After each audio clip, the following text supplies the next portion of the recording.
اعوذ باللہ من الشیطان الرجیم بسم اللہ الرحمن الرحیم الحمد للہ رب العالمین وصلی اللہ علی محمد وآلہ الطاہرین اللہم صلی علی محمد وآلہ محمد۔ کل کے درس میں ایک نقشہ پیش کیا تھا، جس نقشے میں سوروں کے مکی اور مدنی ہونے کی نشاندہی کی گئی تھی۔ بتایا گیا تھا کہ کون سا سورہ مکی ہے، کون سا مدنی ہے، ترتیب نزول کے اعتبار سے درج کیا تھا۔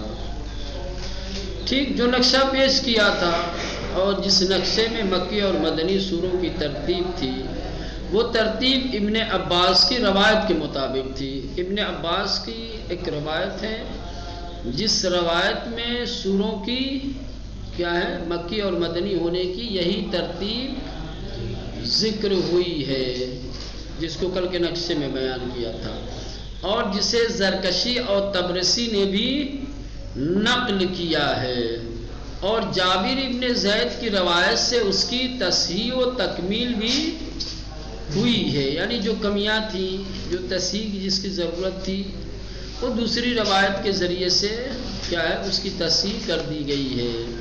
پھر بھی جو نقشہ پیش کیا، اس نقشے میں سوروں کو جس طریقے سے مکی اور مدنی ہونے کا ذکر ہوا ہے، 30 سورہ ایسے ہیں کہ جن کے بارے میں مکی اور مدنی ہونے کی حیثیت سے اختلاف پایا جاتا ہے۔ 30 سورہ ایسے ہیں کہ جس کے مکی اور مدنی ہونے کے بارے میں کیا ہے، اختلاف پایا جاتا ہے۔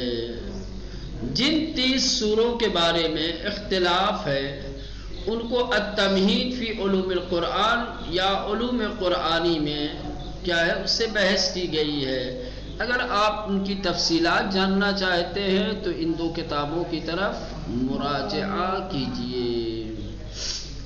ٹھیک، ابھی ایک سوال ہے، سوال یہ ہے، جس سوال کو مثلا کہ بعض جو ہے دانشمندوں نے، بعض علماء نے اپنی کتابوں میں بھی اس کو درج کیا ہے۔ سوال کیا ہے؟ سوال یہ ہے کہ کیا بعض مکی سوروں میں مدنی آیتوں کو جگہ دی گئی ہے، یا بعض مدنی سوروں میں مکی آیتوں کو جگہ دی گئی ہے؟ بعض لوگوں کا کہنا ہے کہ ایسا ہوا ہے، کچھ لوگوں کا ماننا یہ ہے، کچھ لوگوں کا نظریہ یہ ہے کہ جو سورہ مکی ہے وہ خالص مکی نہیں ہے، کچھ مکی سوروں میں مدنی آیتوں کو بھی جگہ دی گئی ہے۔ ایسے ہی جو سورہ مدنی ہے وہ تمام کے تمام مدنی نہیں ہیں، کچھ مدنی سوروں میں مکی آیتیں بھی موجود ہیں۔ کیا یہ بات، یہ نظریہ واقعیت رکھتی ہے؟ حقیقت میں ایسا ہے کہ مکی سوروں میں مدنی آیتوں کو اور مدنی سوروں میں مکی آیتوں کو جگہ دی گئی ہو؟ کیا نہیں نا؟ تحقیق کی گئی ہے باقاعدہ طور پر اس مسئلے میں تحقیق کی گئی ہے، اور تحقیق کے ذریعے سے نتیجہ یہ نکلا ہے کہ یہ نظریہ صحیح نہیں ہے۔ جو مکی ہے وہ کامل مکی ہے، جو مدنی ہے وہ کامل مدنی۔ کسی مکی سورہ میں مدنی آیت نہیں ہے، کسی مدنی سورہ میں مکی آیت نہیں ہے۔ ٹھیک، واضح ہو؟ ٹھیک ہے، یعنی کہ بعض قدیم علماء کی کتابوں میں ملتا ہے کہ کچھ سوروں میں مکی اور مدنی آیتوں کی رد و بدل ہوئی ہے، کچھ مکی سوروں میں کچھ مدنی آیتیں اور کچھ مدنی سوروں میں کچھ مکی آیتیں شامل ہو گئی ہیں۔ لیکن اس سلسلے میں جو تحقیقات انجام دی گئی ہیں، ان تحقیقات سے یہ نتیجہ نکلتا ہے کہ یہ نظریہ اور اس طریقے کی باتیں کیا ہے، باطل ہیں۔ جو سورہ مکی ہے اس کی تمام آیتیں بھی مکی ہیں، جو سورہ مدنی ہے اس کی تمام آیتیں بھی مدنی ہے۔ یہاں پہ مثال دیا ہے، بطور مثال کہا جاتا ہے کہ سورہ توبہ کی آیت نمبر 113 اور 14، ما كان للنبي والذين آمنوا أن يستغفروا للمشركين ولو كانوا أولي قربى إن إبراهيم لأواه حليم. کہنے سورہ توبہ کی یہ آیتیں کہ جن کا مدنی ہونا مسلم ہے، سورہ توبہ کی یہ آیتیں ہیں. اور سورہ توبہ کیا ہے مولانا؟ مدنی ہے. سورہ توبہ کیا ہے؟ مدنی ہے یا مکی ہے؟ مکی ہے. سورہ توبہ مدنی ہے نا. اور اسی سورہ کو تو بھیجا تھا نبی کریم نے، کیا ہے، پہلے ابو بکر کے ہاتھوں دیا تھا، پھر آیت نازل ہوئی کہ اے نبی، ہاں ان آیتوں کی تبلیغ یا آپ خود کیجئے یا جو آپ میں سے ہو. تو فوراً جو ہے امیر المومنین علیہ السلام کو بلا کر کے رسول خدا نے بھیجا، کہا کہ جاؤ فلاں کے ہاتھوں میں نے کچھ آیتیں بھیجی ہیں حج کے موقع پہ سنانے کے لیے، وہ آیتیں اس سے تم لے لینا اور تم جا کر کے حج کے موقع پر کفار و مشرکین کو سنانا. تو مدینے سے ہی تو آئے تھے مکے سنانے کے لیے. تو سورہ توبہ کی یہ جو دو آیتیں ہیں 113 اور 114 کی، ٹھیک، ان کا مدنی ہونا مسلم ہے، مگر کچھ لوگوں نے کہا ہے کہ یہ آیتیں مکہ میں حضرت ابو طالب کی وفات کے موقع پر اس وقت نازل ہوئی جب پیغمبر اسلام آپ کے حق میں استغفار کا وعدہ کر چکے تھے. اور اتفاق سے حضرت ابو طالب علیہ السلام کے ایمان کے ساتھ رخصت نہ ہونے پر جو دلیلیں دی جاتی ہیں ان میں سے ایک دلیل انہی آیتوں کو بتایا جاتا ہے. نبی کریم نے کہا کہ اگر آپ ایمان لے آئیں، اگر آپ کلمہ پڑھ لیں تو خدا کی بارگاہ میں میں آپ کے لیے مغفرت کی دعا کروں گا. تو اللہ نے جو ہے باقاعدہ طور پہ سب سے آخری سورۃ توبہ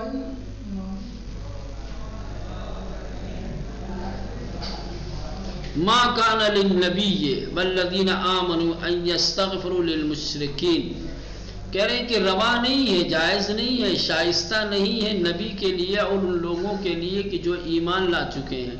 کیا چیز شائستہ اور جائز نہیں ہے؟ کہ ان یستغفروا، کہ وہ استغفار کرے، للمشرکین، شرک کرنے والوں کے لیے، ولو کانوا اولی قربا، اگرچہ وہ شرک کرنے والے ذوی القربا، خونی رشتہ داری کیوں نہ ہو. کہتے ہیں کہ اللہ کے رسول جناب ابو طالب کے لیے دعائے مغفرت کر رہے تھے، تو اللہ نے یہ آیت نازل اتار کے، یہ آیتیں بھیج کر کے ان آیتوں کے ذریعے سے نبی کریم کو روکا، منع کیا کہ یہ کیا کر رہے ہیں، مشرک کے لیے استغفار کی دعا کر رہے ہیں. تو اہل سنت کہتے ہیں کہ اگر مشرک نہ ہوتے جناب ابراہیم، جناب ابو طالب، تو اللہ اس طریقے سے اپنے نبی کو دعائے مغفرت سے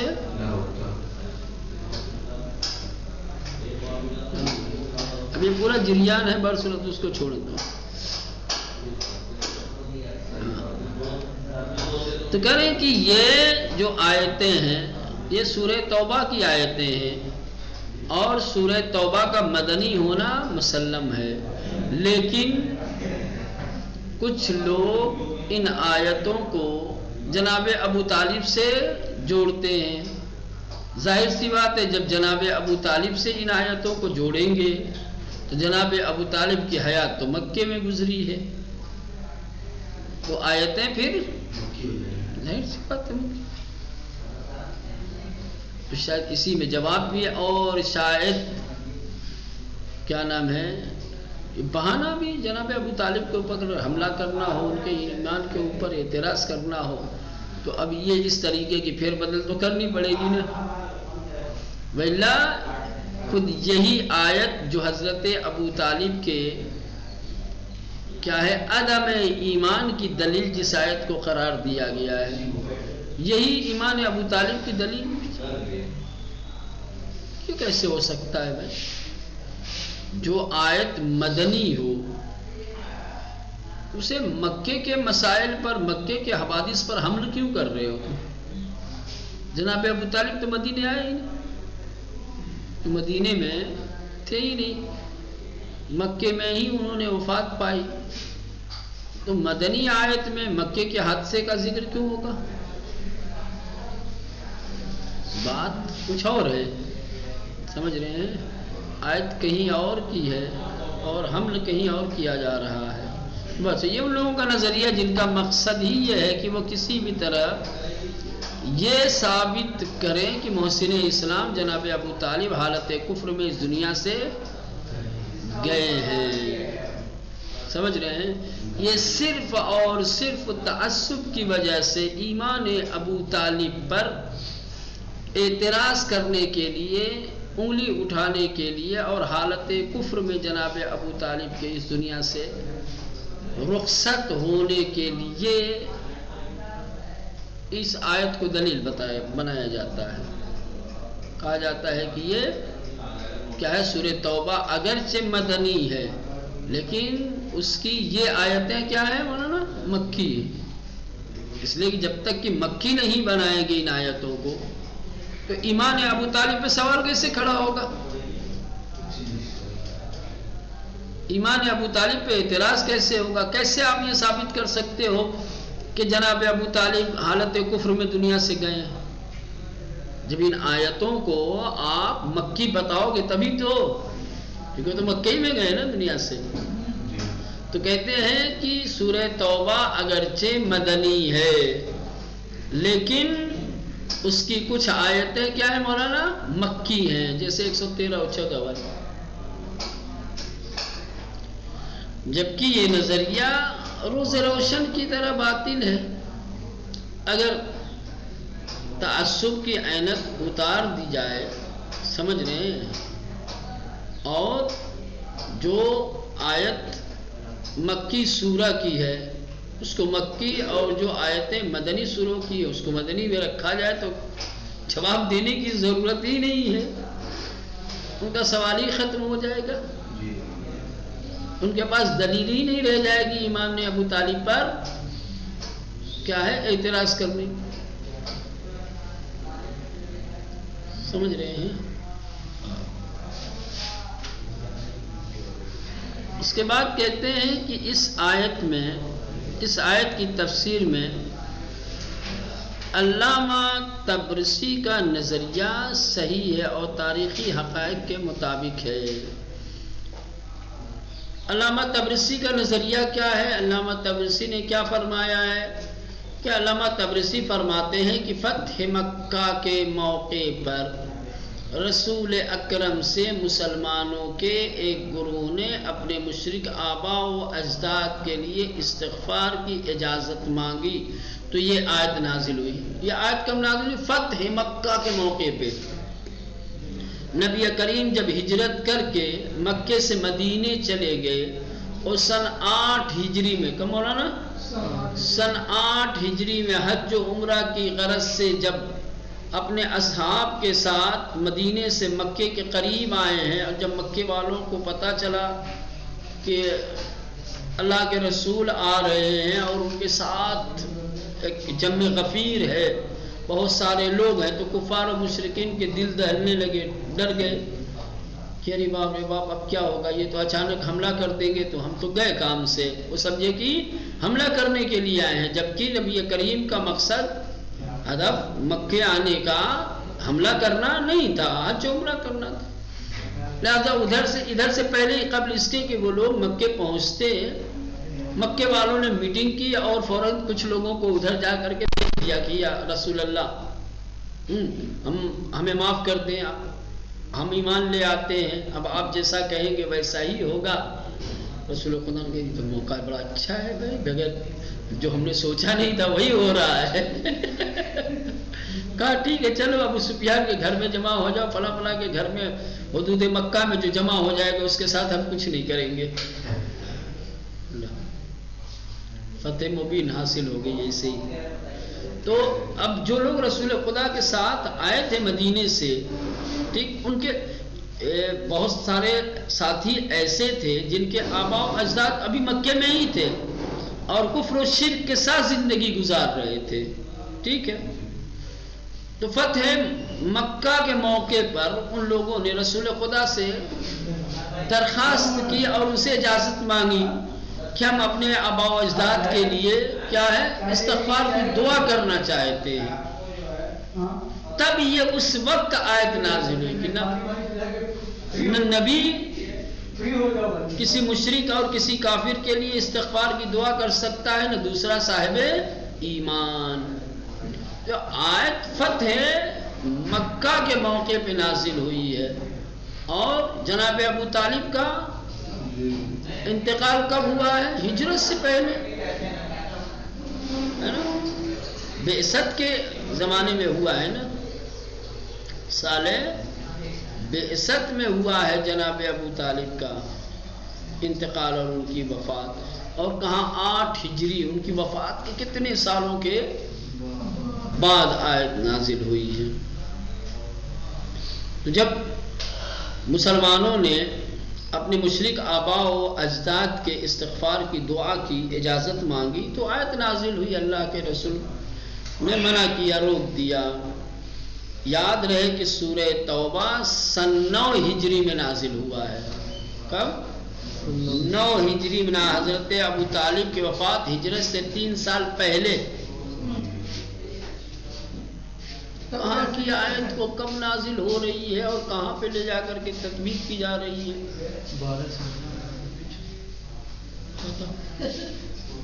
12 سال پہلے جناب ابو طالب کی رحلت ہو چکی ہے، وفات ہو چکی ہے.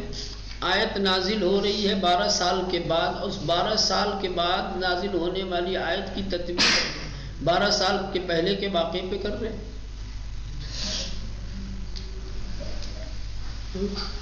تو سورہ توبہ اس سن 9 ہجری میں نازل ہوا ہے اور جناب ابو طالب کی وفات ہجرت سے 3 سال. اب یہ تعصب نہیں ہے تو اور کیا ہے؟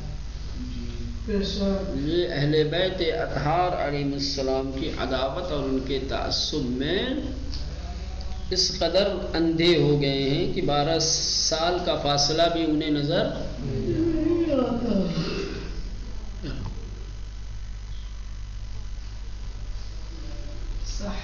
یہ بحث تمام ہو گئی.